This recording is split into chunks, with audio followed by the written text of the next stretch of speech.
ముసుగులో మాలలు మా హక్కుల్ని దోచుకుంటున్నామంటే సహించే ప్రసక్తే లేదని ఎంఆర్పీఎస్ వ్యవస్థాపక అధ్యక్షులు మందాకృష్ణ మాదిగ స్పష్టం చేశారు.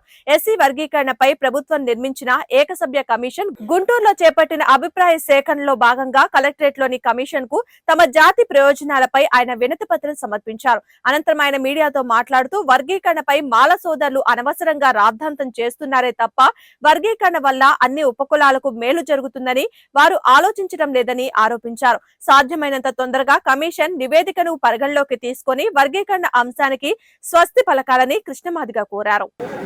పాత్రికేయ ఎలక్ట్రానిక్ మిత్రులకు ఉద్యోగనవసులు ఇప్పుడే ఒక 5-10 నిమిషాల ముందే పెద్దలు ఆంధ్రప్రదేశ్ గౌరవ ముఖ్యమంత్రి నారా చంద్రబాబు నాయుడు గారి నాయకత్వంలో కొనసాగుతున్న ఆంధ్రప్రదేశ్ ప్రభుత్వం చేత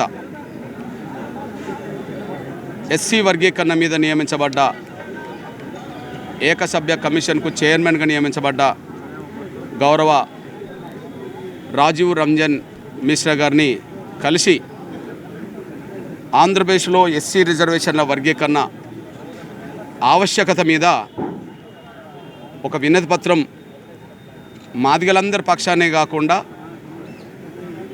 మాదిగలతో పాటు రిజర్వేషన్ల ఫలాలు పొందని దళిత కులాలందరి పక్షాన ఎంఆర్పిఎస్ ఒక వినతి పత్రం ఇచ్చింది. వినతి పత్రానికి ఆధారంగా కమిషన్ నివేదికలు, కోర్టులలో సుప్రీంకోర్టు జడ్జీల తీర్పులు, డాక్టర్ బాబాసాహెబ్ అంబేద్కర్ అభిప్రాయాలు, సమాజంలో ఉండబడే అన్ని వర్గాల మేధావుల అభిప్రాయాలన్నిటినీ సాక్ష్యాలుగా ఆయనకు అందించడం జరిగింది. ప్రధానంగా మేము గౌరవ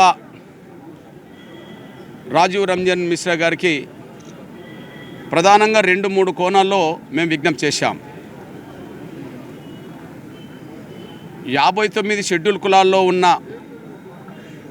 ఒకే కులమైన మా మాల సామాజిక వర్గం సంబంధించిన వాళ్ళ జనాభా కంటే మించి రిజర్వేషన్ ఫలాలు అన్ని రంగాల్లో పొందుతున్నారు. మాదిగలతో పాటు మిగిలిన కులాలు వాళ్ళ జనాభా పరంగా రిజర్వేషన్ ఫలాలు పొందలేకపోవడం వల్ల వెనుకబడిపోయారు. షెడ్యూల్ కులాల్లో ఉండబడే రిజర్వేషన్లను ప్రతి కులానికి న్యాయం జరిగే విధంగా వర్గీకరణ చేయండి అని ముందుగా మేము కోరాం. అదే సమయంలో ఇక్కడ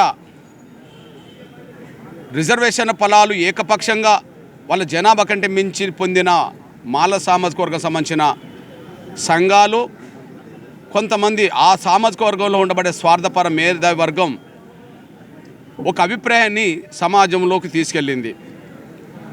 దళితులందరూ ఒకటే, వాళ్ళను వర్గీకరించే అధికారం ఎవరికీ లేదు అని ఆ మాట బూటకమైంది.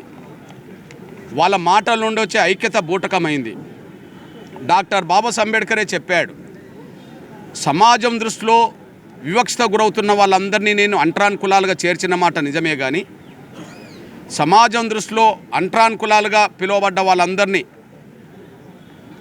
ఎస్సీ లిస్టులో చేర్చిన మాట నిజమే, కానీ దళితులు అనబడుతున్న ఏ 2 కులాల మధ్యలో కూడా సాంఘిక సమానత్వం లేదు. ఏ 2 కులాల మధ్యలో ఇచ్చిపుచ్చుకునే వ్యవహారాలు లేవు. కంచం పొత్తు మంచం పొత్తు లేదు అని చెప్పి డాక్టర్ బాబాసాహెబ్ అంబేద్కర్ చెప్పాడు.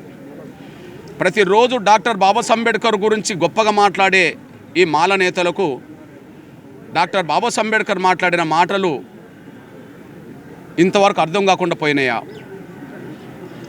అర్థమై కూడా దాన్ని దాసే ప్రయత్నం చేస్తున్నారా? రెండో విషయం చెప్తున్నా నేను, దళితుల ఐక్యత గురించి మాట్లాడే ఈ మాల మేధావి వర్గం స్వార్థపరులు ఏ మాదిగ పల్లెలోనైనా మంచం పొత్తు అంటే పెళ్లి సంబంధాలు చూసుకోగలుగుతున్నారా?